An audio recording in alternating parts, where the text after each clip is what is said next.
Ya, kembali di program spesial Metro TV Q&A. Nah, tadi kita sudah mendengarkan di segmen sebelumnya tentang kisah Mbak Nunung ya, yang menjadi temperamen ketika menghadapi, kemudian telah menghadapi banyak sekali tantangan-tantangan hidup. Nah, ini tuh sebenarnya sebabnya apa dan kenapa? Pak, silakan dijawab Pak Ari. Pertama saya salut Mbak Nunung, karena ketika sedang jaya-jayanya sudah memberikan kontribusi yang hebat untuk masyarakat keluarga. Tepuk tangan dong Mbak Nunung. Itu harus dihargai dan dihormati. Saya ingin tanya, apa sebenarnya dorongan Mbak Nunung dulu ketika memberi? Saya ingin tanya ke hati yang paling dalam. Lebih kayak orang kesakit hati aja ya, karena kok saya ditakdirkan dari keluarga yang tidak punya, bener-bener yang tidak punya, udah miskin banget. Gitu dari 7 bersaudara, saya melihat orang tua saya, bapak saya sakit dan yang sudah nggak bisa apa-apa, memang sudah sakit. Terus ibu saya yang seorang perempuan yang cuman nyari ke temen, apa nyuci, apa-apa, cuman biar pulang bisa bawa lauk, cuman gitu aja. Terus kayak ada rasa sakit hati, kayak ada rasa dendam.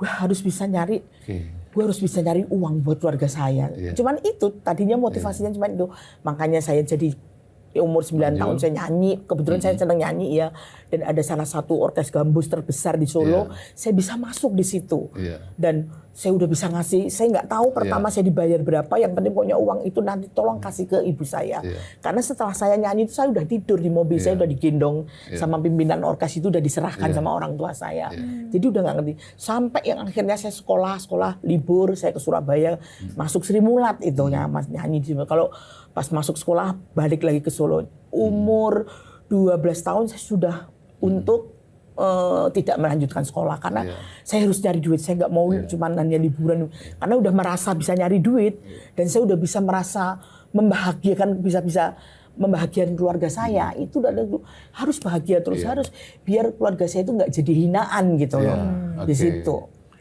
Jadi kita nanya bahwa apa tujuan dari ketika memberi orang, membantu orang adalah untuk apa sebenarnya? Yang paling penting. Ya agar keluarga saya bisa hidup mapan.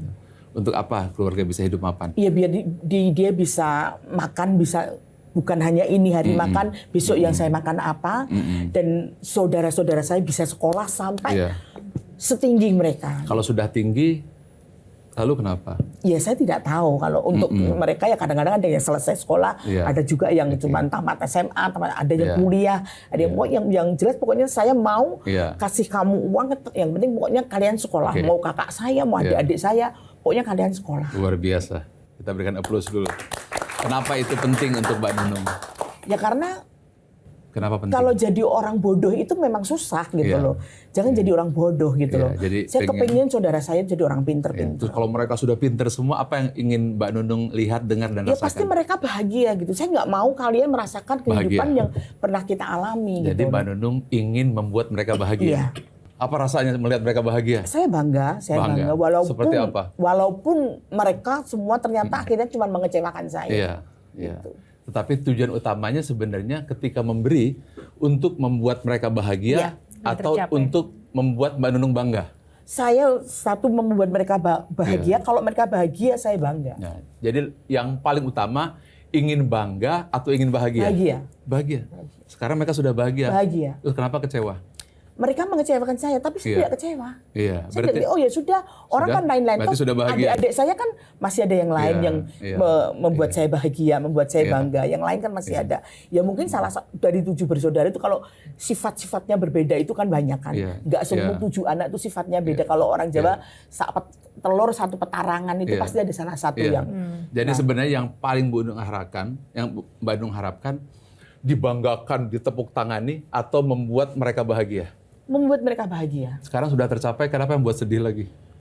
Kalau seandainya mereka bahagia, lalu kita hilang, ada masalah apa enggak? Saya sebetulnya dikecewakan, saya tidak sedih. Kalau yang bicara sedih itu ada masalah lain gitu. Masalah ini justru masalah tentang kehidupan saya sendiri gitu loh. Yang memang ketika dulu memberi, ikhlas apa tidak? Ikhlas, saya ikhlas ya. Kalau sudah ikhlas, kira-kira apa yang membuat kecewa kalau sudah mereka bahagia, tujuan tercapai? Saya tidak bicara tidak kecewa, tidak ikhlas ya. Walaupun tidak ada yang membuat saya ada yang membuat saya kecewa, ada. Tapi membuat saya tidak apa-apa. Ada nggak ada satu titik yang bahagia melihat mereka bahagia dan mereka mencapai tujuannya. Ada nggak sebuah titik sinar putih, bersih, dan pada saat itu merasa, wow, mereka bahagia dan saya melihat tujuan tercapai. Ada nggak kecil? Iya, saya ngelihat gitu loh. Saya Nah, bahagia. itu dia. Jadi kuncinya di situ, coba fokus kebahagiaan itu dan coba kita dapatkan kebahagiaan sejati di sana. Bukan karena pengakuan, bukankah sudah tercapai semuanya. Iya. Nah, sekarang bagaimana kita mensyukuri apa yang sudah kita bahagiakan itu. Oh, iya. Kita fokus ke situ. Fokus. Sekarang justru, ya saya tanya Bang Hengsat ya, ketika keadaan seperti ini, ya, kemudian justru kita dihinakan oleh mereka, justru kita tidak diakui oleh mereka, terasa nggak yang ada kesenyian? Terasa tidak ada yang sebuah kesepian? Terasa nggak ada satu zat yang dia mengatakan, kamu bekerja untuk aku kan? Yang namanya Tuhan. Terasa nggak ada sebuah kedamaian, ketenangan? Iya, ada. Fokus. Ada. Kalau kita fokus kepada pengakuan penghargaan, sakit nggak hati kita? Sakit. Tapi kalau kita fokus, wow, saya di sini ada merasakan sebuah cahaya dan saya merasakan sesuatu yang paling membahagiakan. Ketika tidak ada lagi keramaian lingkungan, tidak ada tepuk tangan, dan pada saat itulah justru kita mendapat kebahagiaan sejati. Terasa di situ. Dan itulah momentum yang paling baik yang disebut dengan spiritual happiness. Saya pernah hidup seperti itu. Saya ketipu, sekian miliar uang saya hilang. Ketika uang saya hilang, saya sujud dan saya mengatakan terima kasih. Kini uangku hilang, aku selama ini menyembah uang, aku selama ini menyembah manusia, kini aku benar-benar merasakan kedamaian kepadamu. Ini yang disebut dengan spiritual happiness. Mbak Nunung harus pindah ke situ. Justru terima kasih. Karena mereka menghina saya, terima kasih mereka melupakan saya. Sekarang giliran saya dengan Tuhan saya yang membuat saya bahagia. Nah, kebahagiaan Mbak Nunung kemarin, mohon maaf ya, masih pada titik emosional happiness. Dan itu dijamin nggak akan pernah bahagia sampai kapanpun. Tidak akan pernah sampai titik apapun. Jadi emotional happiness itu Palsu. Sesuai dengan judul kita, emotional rescue-nya gimana? Karena itu jawabannya spiritual rescue. Oh, jawabannya Spiritual rescue adalah ketika kita bisa memberi dengan setulus-tulusnya. Konkretnya Mbak Nunung harus berlatih apa, Pak Ari? Harus gimana untuk mendapatkan pindahkan fokus. Jadi fokusnya bukan kepada pengakuan orang lain, tapi kita pindahkan fokus bahwa saya sudah mencapai tujuan saya, dan dia justru merasakan kebahagiaan, dan disitulah kebahagiaan sejati kita hadir. Nah, kalau tadi yang disampaikan Mbak Nunung, Pak Ari kan menjadi temperamen karena persoalannya, terus kemudian 16 tahun dengan psikiater. Iya. Ini wajar nggak sih? Sebenarnya dikasih obat itu nggak akan sembuh. Tetapi kita yang perlukan adalah fokus kepada yang disebut dengan grand why-nya. Jadi ketika memberi kan ada strong why. Strong why itu saya beri nanti saya dapat balik. Itu pasti kecewa. Oke. Big why, saya kasih nanti ditepuk tanganin. Juga akan kecewa. Tapi kalau saya memberi karena sepenuh hati saya beri, 1, 2 hilang, maka kita bahagia. Jadi kita fokus memberinya kita pindahkan. Itu akan buat bahagia sejati. Kalau ada respon begini, Pak Ari. Ya lo enak ngomong kayak gitu, udah tajir, udah sukses. Kita kan belum. Itu gimana tuh Pak? Menghadapi orang-orang kayak... Sebenarnya, coba lihat deh. Semua orang-orang yang pada level tertentu pasti dia ingin memberi. Contohnya ketika Idul Fitri kan, orang berlomba-lomba untuk memberi uangnya, kemudian ingin mengasihi. Nah, pada saat kondisi seperti itu sebenarnya ada nilai-nilai batiniah spiritual yang hidup. Nah, Mbak Nunung harus menemukan itu. Satu saja. Iya. Yang dirasakan Mbak Nunung ini akibat pembelajaran yang memang dari kecil kita terima. Bahwa memberikan sesuatu itu dapat pahala. Iya. Jadi itu pamrih pahala itu ada terus tuh. Sebenarnya jangan pahala dulu. Sebelum pahala itu ada fungsi otak di sini yang disebut dengan gaspot. ketika kita mampu menemukan dan memberi, itu seperti ada enlightenment luar biasa. Nah, Mbak Nunung itu satu level, satu titik menuju ke titik itu. Oke. Nah, tadi bicara soal memberi, soal anak dan juga soal beri memberi dan bagaimana menyiasati untuk keluar dari sebuah perasaan-perasaan kecewa. Ini Mbak Anisha juga pengalaman langsung nih Mbak Nunung, yang juga menjadi muridnya Pak Ari, yang sudah mendapatkan faedahnya. Masya Allah. Tidak ke psikiater kan ya Mbak ketika bermasalah, tapi sebenarnya ke sih ESQ ya Pak? Iya, aku sebelumnya terima kasih diundang ke sini. Ini pertama kali buat aku ke sini. Dan bertemu dengan orang-orang hebat di sini.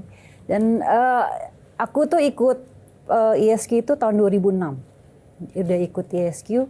Awal ikut itu karena aku juga mencari jati diri ketika aku, kalau cerita sedikit ya, flashback, aku bercerai 7 tahun dan akhirnya aku mencoba ke segala macam guru, kok tidak menemukan ketenangan gitu loh. Akhirnya alhamdulillah aku 2006 ketemu ESQ. Di situ aku ngerasa kayak mualaf. Karena aku baru mengetahui bahwa Allah itu luar biasa dan aku bisa mencintai Nabi Muhammad dari ESQ juga. Singkatnya adalah dari 2006 sampai detik ini saya nggak pernah lepas dari ESQ. Jadi apapun yang ada di ESQ, training apapun saya ikutin. Karena yang namanya keimanan itu menunung tuh naik gitu. Apalagi saya juga punya anak yang udah menikah, terus yang kedua anak 28 tahun mau menikah, dan ada anak yang ABG sekarang 17 tahun. Itu juga dunia zaman sekarang memang netizen itu kan maha benar netizen. Sampai anakku yang akun itu sempat dibully, saya mohon maaf, sampai harus disuruh bunuh diri. Dan yang aku mau Pak Ari tolong kasih wejangan buat anak-anak di luar sana. Kenapa sih sekarang tuh ada istilah mental health, overthinking, bla bla bla itu kayaknya tuh sesuatu yang sangat sangat memberatkan gitu buat anak-anak zaman sekarang gitu. Oke, menarik ini pertanyaan kita semua dan pasti anak-anak dan juga adik-adik yang ada di sini. Ini ada remaja semua kan? Ya, remaja semua di sini, tapi jangan dijawab, kita juga saat lagi Q&A masih akan kembali tetaplah bersama kami karena setiap pertanyaan selalu ada jawaban. Saya seperti Mbak Nunung, persis seperti Mbak Nunung. Saya marah dengan keadaan. Solusinya obat. Kalau ini kayak ada solusi, ada membuat lega gitu loh.